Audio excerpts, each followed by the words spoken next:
Rahim economics lecture. Subscribe our YouTube channel and click the bell icon. Now we start. The topic is inflation. What is inflation and find its kind of the inflation. So first of all, explain the topic is inflation. If you walk into a coffee shop and the price of your usually cup of coffee has increased from $2.25 to $3.50, it is a tempting to blame inflation. However, this may be not be the case. Inflation is a biggest macroeconomics problem that economists face. Inflation is not increase in the price for one goods, two goods, or even 50 goods. Inflation occur when the USA of the economics analysis examines the price of its market basket of goods, which consists of the approximately 300 goods, and discovers that the average price of the basket has risen. Indexes measurement inflation by comparing journal price level in any year with price in a base year. The most important and common index number used to measure the inflation of the consumer price index, and here we the formula for the calculate of CPI यानी कि consumer price index. Inflation क्या होती है कि अगर किसी यानी the biggest economics macro economics problem होती है जो इकोनॉमिस्ट फेस करते हैं, यानी इन्फ्लेशन से हमारी प्राइस ऑफ गुड्स इंक्रीज़ होती हैं, इसे इन्फ्लेशन कहते हैं. Next is a formula of price index. Price index is equal to have price of market basket in specific year over price of market basket in base year. यानी specific year जो हमने specific किया है बटा base year जो हमने base year रखा है multiply by 100. Price index year 100, ठीक है. प्राइस इंडेक्स ईयर अगर 2 देखें तो $20 over $10 मल्टीप्लाई बाई 100 तो 200 आ गया. प्राइस ऑफ 3 ईयर यानी 25 टू 10 हो गया, यानी कि हमारा जो स्पेसिफिक था वो $25 था, तो बेस ईयर यानी पिछले साल वाला जो था वो 10 ईयर था, 10 था, मल्टीप्लाई बाई 100 तो 250 आ गया, यानी कि प्राइस में कितना चेंज आया 50. ये क्या है, ये इन्फ्लेशन है. With example we see that for the year 1 the price index has to be the 100 similar on our base year.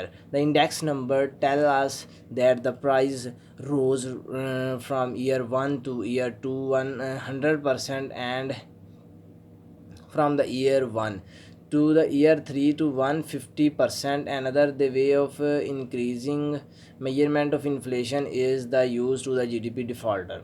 This formula is measured by the change in the price of the goods and services produced in an economy. यानी inflation क्या होता है, change in the price, general price level is called inflation. ये क्या होता है, real GDP is equal to nominal GDP over price index. यानी कि सबसे पहले जो पहला इंडेक्स नंबर था वो 100 था, वो कहता है कि अगर बेस ईयर वही रहे लेकिन 20 हो गया, पहले 10 से 20 आ गया तो ये क्या हो गया, यानी कि यहाँ पे उसने कहा है कि जो हमारा बेस ईयर वो भी 10 था और हमारी जो स्पेसिफिक ईयर था वो भी 10 था. 10 over 10 मल्टीप्लाई बाई 100 तो 100 आ गया. अब इसके बाद उसने क्या कर दिया, 10 से 20 कर दिया. जब 10 से 20 हुआ 10% बढ़ा तो हमारी जो इंडेक्स नंबर की प्राइस थी वो 200 होगी, यानी 100 से 200. इसके बाद उसने 5% बढ़ाया तो वो क्या हो गया, 250 हो गया. यानी कि पहले 100 था, अब तीसरे पे 250 हो गया. 250 यानी कि 150 का गैप आ गया. ये क्या है, इन्फ्लेशन है. Next is type of inflation. In this situations in this section we will be take a look at the two type of inflation. First one is demand pull inflation and second one is cost push inflation. Demand pull inflation typically change in the price level or causes by the change in the total spending. As total spending increase, so does consumer demand for the producers. When the economy research कहता है कि when the economy reach its capacity, yet demand for the products is still increasing. Producers have no choice but to start raising their price. A collective rise in the price level in the case of inflation. The type of inflation is called the demand pull inflation. यानी वो कहता है कि अगर हमारी demand ना बढ़े, यानी कि वो कोई भी चीज़ है जो टोटल स्पेंडिंग जो उसकी होती है वो इंक्रीज़ हो, does not the consumer demand for the produce, यानी कि किसी भी प्रोडक्ट की डिमांड ना निकलो लेकिन उसकी स्पेंडिंग ज़्यादा हो जाए, किसी आदमी की स्पेंडिंग ज़्यादा हो जाए लेकिन डिमांड ना ज़्यादा हो, तो इसे कलेक्टिवली वो राइज करता है। उसके पास ये एक ही प्रोड्यूसर के पास चॉइस होती है कि वो प्राइस को क्या कर दे, बढ़ा दे। तो जिस तरह वो प्राइस बढ़ाएगा तो वो क्या हो जाएगा, demand pull inflation. Next we explain that the figure 3.4 in vertically axis we explain the price level and horizontal axis in the real GDP. In this figure we see that the demand increase from D1, मुख्तलिफ तरह के graphs हैं, D1 demand 1 demand 2 and demand 3। ठीक हो गया। तो इसके बाद वो कहता है कि as we see the result of increasing the demand spending, total spending हमारी बढ़ती जा रही है। जिस तरह हमारी टोटल स्पेंडिंग यानी पहले प्राइस यहाँ थी, हमारी जीडीपी बढ़ी है तो हमारी प्राइस लेवल भी बढ़ गया। जिस तरह जीडीपी बढ़ रही है प्राइस लेवल भी बढ़ रहा है। Output is low, the comparison to the economy is fully employment abilities. The lower output implies a lower level of total spending, which in case of the unemployment and stagnant production of resources in the range 2। यानी ये जो range 2 है, यानी demand बढ़ी है, demand हमारी बढ़ी तो हमारी जीडीपी, रियल जीडीपी भी बढ़ी है और हमारी प्राइस लेवल भी क्या हो गया है, वो भी बढ़ गया है। यानी continue to expand as a result the further of increasing in spending, demand meet fully employment output which tell us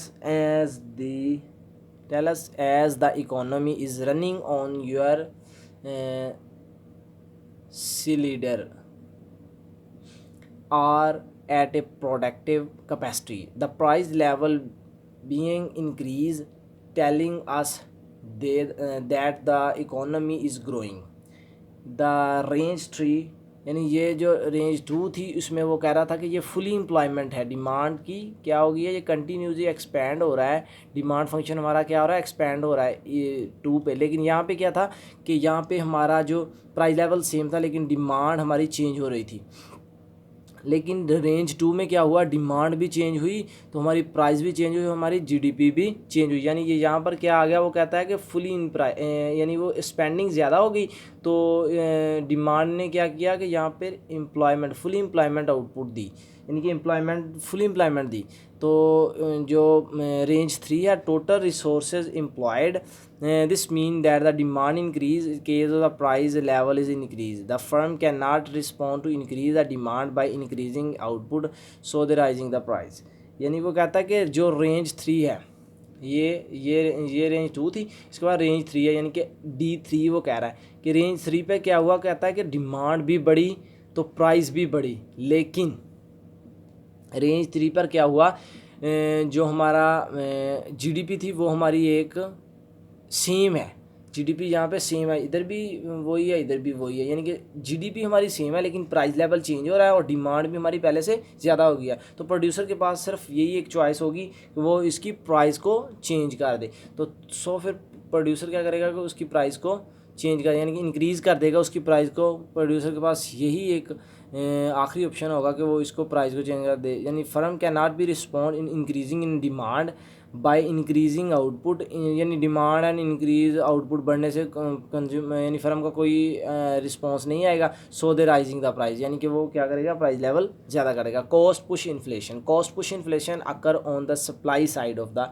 goods and services, यानी कि जो डिमांड पुल इन्फ्लेशन थी वो क्या थी कि वो डिमांड साइड पे थी, यानी कि डिमांड के बढ़ने या कम होने से जो अमल आता था उसे क्या कहते थे, डिमांड पुल इन्फ्लेशन, यानी कि डिमांड पर असर होने से जो आती थी, यानी इन्फ्लेशन हम प्राइस बढ़ाते थे वो क्या थी, डिमांड पुल इन्फ्लेशन। और ये कॉस्ट पुश इन्फ्लेशन है, यानी कि कॉस्ट की वजह से जो चेंज होती है, यानी इसे सप्लाई साइड भी कह सकते हैं goods and services. This type of inflation is seen when the producer per unit production cost rise, यानी कि पर यूनिट, हर यूनिट की प्राइस पर यूनिट क्या कर देगा, बढ़ा देगा, कॉस्ट बढ़ा देगा उसकी, as a good because they more expensive to produce, यानी कि जो गुड्स होगी वो मोर एक्सपेंसिव यानी महंगी पैदा होगी, देन फिर supplier rising this price in the effect of retail revenue, rising the price freeze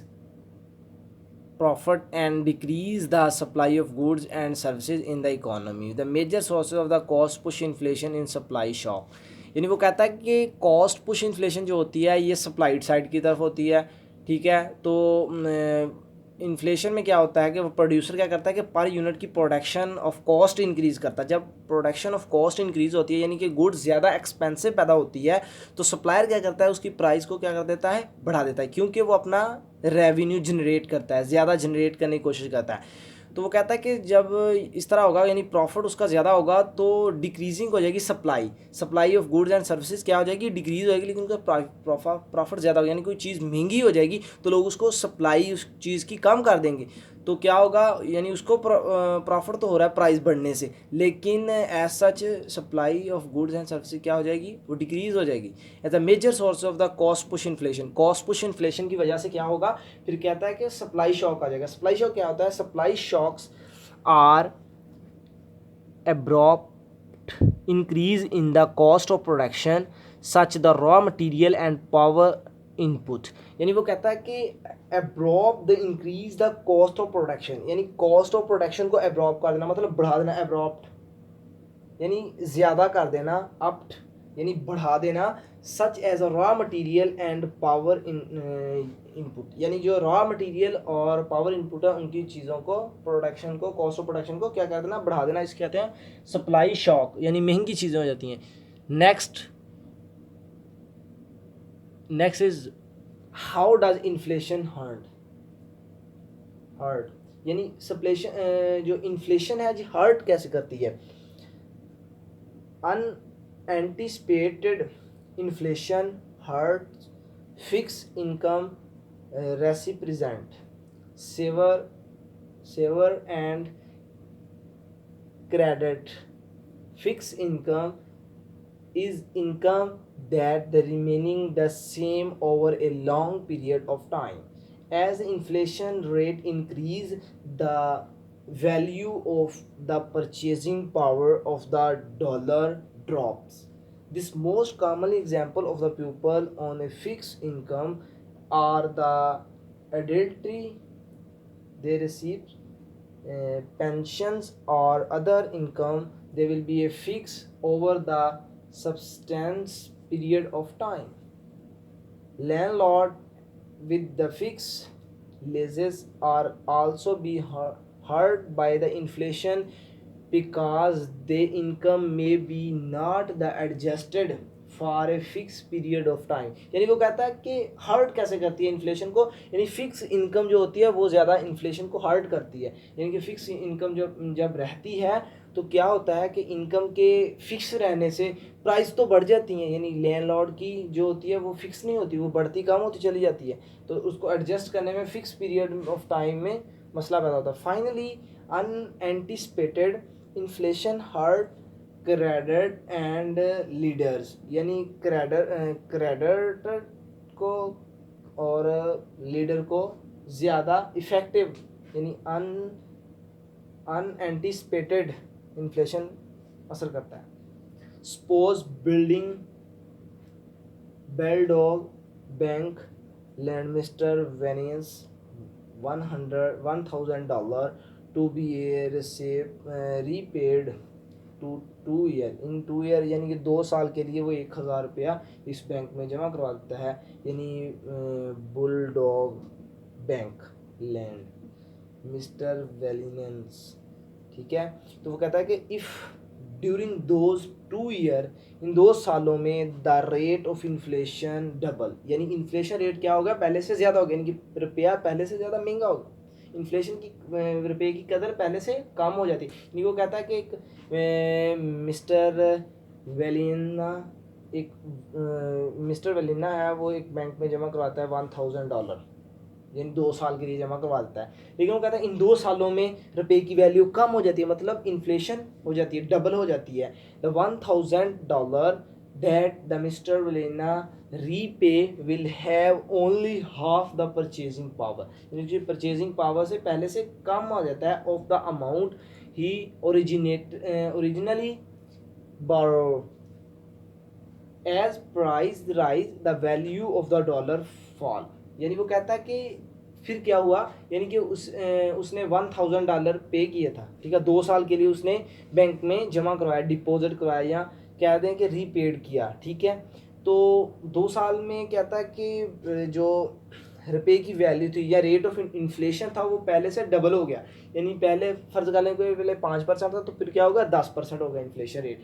तो फिर कहता है कि उसी को मिस्टर विलेना को कहता है कि $1,000 वापस मिले, रीपे हुए, will be have only half the purchasing power, यानी उसकी परचेजिंग पावर से हाफ रह गया। So the amount of originally borrow as a price rise, यानी प्राइस ज़्यादा होने से the value of the dollar fell, यानी वो कहता है कि प्राइस बढ़ने से वैल्यू क्या हो जाती है, कम हो जाती है। Next is how benefit from inflation, यानी इन्फ्लेशन से हम बेनिफिट्स कैसे, कौन बेनिफिट्स फ्रॉम द इन्फ्लेशन से हासिल कर सकते हैं। 2 group actually benefit for the inflation, 2 group ऐसे हैं जो इसे बेनिफिट्स हासिल करते हैं। The first group is consisting of the people on A flexible income who receive A cost of living adjustment, यानी COLA। वो कहता है कि 2 तरह के लोग होते हैं जो इससे इन्फ्लेशन से बेनिफिट्स हासिल करते हैं। एक तो वो लोग होते हैं जो फ्लेक्सिबल इनकम, यानी कि जिनकी इनकम कभी बढ़ गई, ज़्यादा होगी, कम ज़्यादा, यानी बढ़ती रहती है या चेंज होती रहती है, वो लोग एक उन्हें हम क्या कहते हैं, कोला, COLA, यानी कि cost of living adjustment from there employers. The other group consists of debaters, यानी in our earlier example Mr. Vilena benefits from taking